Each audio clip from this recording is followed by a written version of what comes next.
good? It's your boy, Lightsbook CEO, and I'm back with some NBA 2K20 news, man. But I'm gonna need you to punish that subscribe button. Make sure you turn on my post notifications.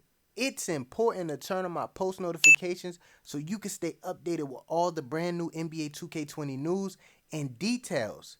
But let's get this video to at least 300 likes, man. Something simple. And let's start off first with what 2K put out yesterday. They had a blog that was about badges and takeover, and let's break this down. First, badges have become one of the main ways a player can set themselves apart from another. We know how important they are to the game and to the community. So one of the first things we did this dev cycle was sit down in mini meetings to re-image what badges we should have in the game and how they should work. We came away with an impressive list of around 80 badges that allow players to express different strengths in various areas of the game. We put in a ton of work to ensure that each badge was valuable and unique enough to cater to just about any imaginable playstyle. We even added neighborhood-specific badges that enhance the physicality and flashy play of the playground. So basically, they brought back park badges, but now they're naming it neighborhood badges, based on the trend that they have set for NBA 2K18 going into 19, going into 20. Now, I said we're going to break this down, and let's get into some more details of the blog about TakeOver.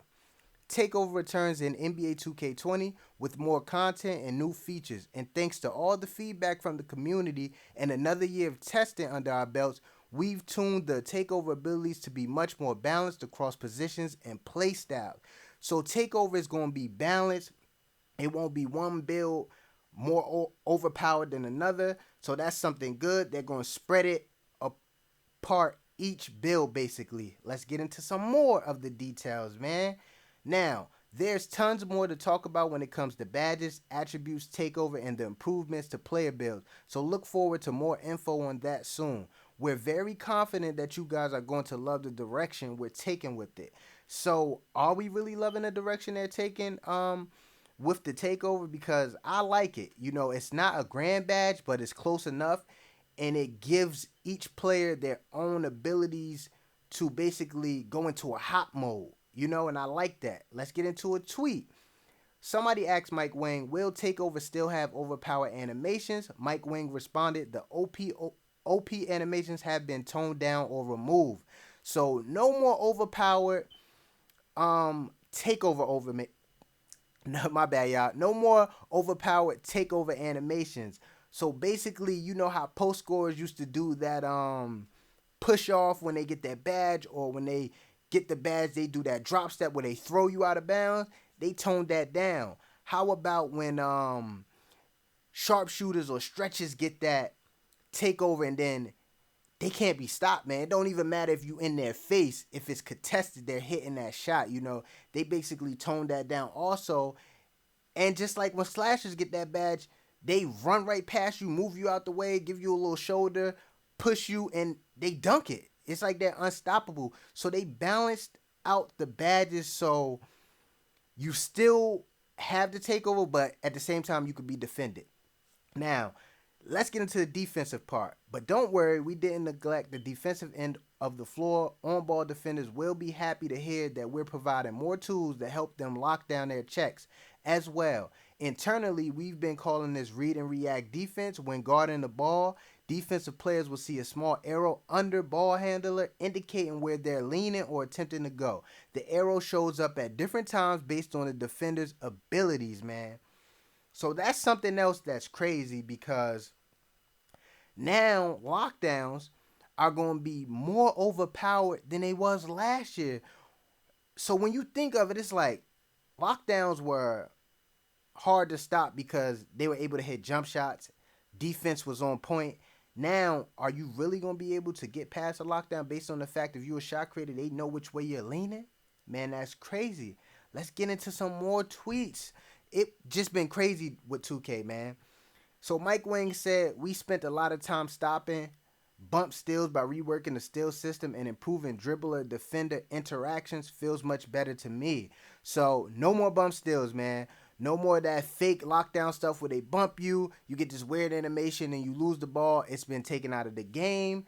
They changed it up. You know, it's going to be more realistic, which as I continue to read tweets, I'm starting to see that 2K20 is focused on realistic. Being realistic, man, which who don't want that? Yeah, we want a little bit of arcade, but we want realistic. Let's get into another tweet, man.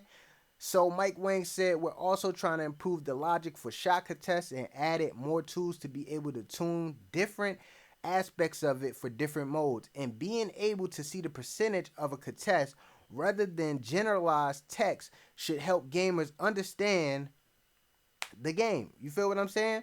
So it's crazy, man. It's really, really crazy how much they're putting in that time and they're putting in that work on NBA 2K20. And how can you really get mad if they're improving the game, making it better? You know, some builds probably won't be as OP as they was before, but isn't that what we want? A lot of people was complaining about slashers being too overpowered, stretches being able to shoot crazy,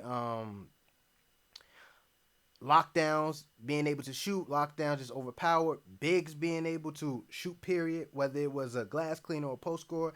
So they're working on a lot of that. And I got another tweet for y'all, man. Like, we got tweets for days.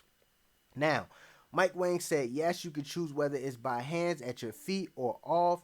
The feet meter fills all the way left to right, similar to 2K17, and the body hands meter is a little similar than last year. You can also select your green release effect, quick flash, water splash, or paint splash.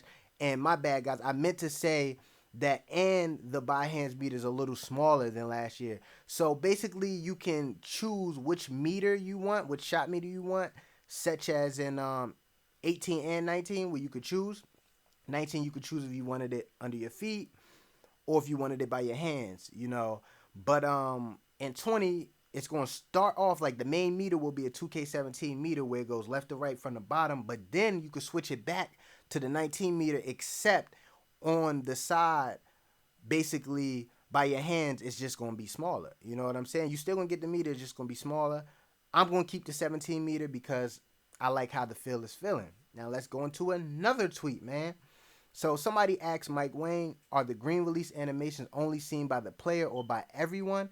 And Mike Wang responded back saying, everyone. No more lying about fake greens. So this right here is for all you dudes that like lying about your greens. You know them dudes that be like, green light, and it's not really green, it's white, or they flick the analog to try to play it off like it's green. Look, man, you guys are being exposed in 2K20. It's no more of faking them greens. It's either green bean, make your mama scream, or it's white, man. That's it. You're being exposed. And I actually like that because now everybody could see that green animation, man.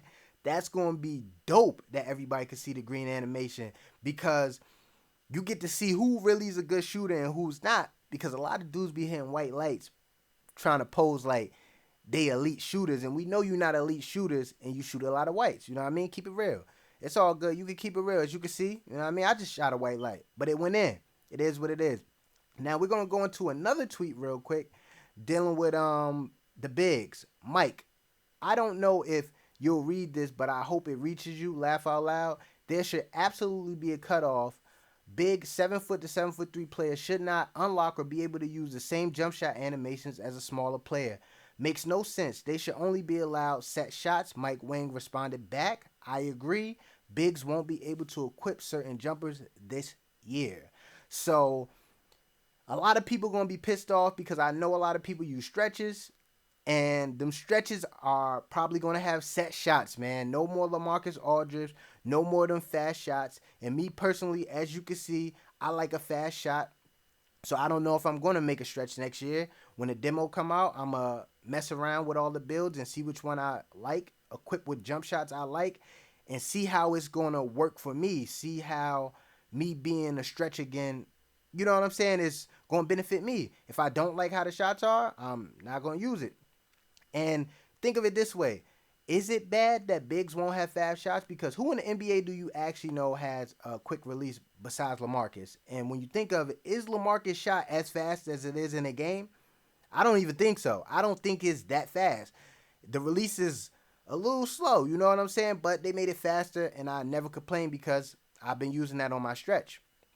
But with that being said, We just dropped a lot of NBA 2K20 news. I'm going to drop another video coming real soon, dealing with more NBA 2K news, because a lot of stuff that I didn't even drop yet that I got for you guys. So just make sure you turn on them post notifications and stay tuned in, because I'm going to continue to hit you with NBA 2K20 news, man. So punish that subscribe button and drop a like on this video, man. Remember, we trying to get it to 300 likes.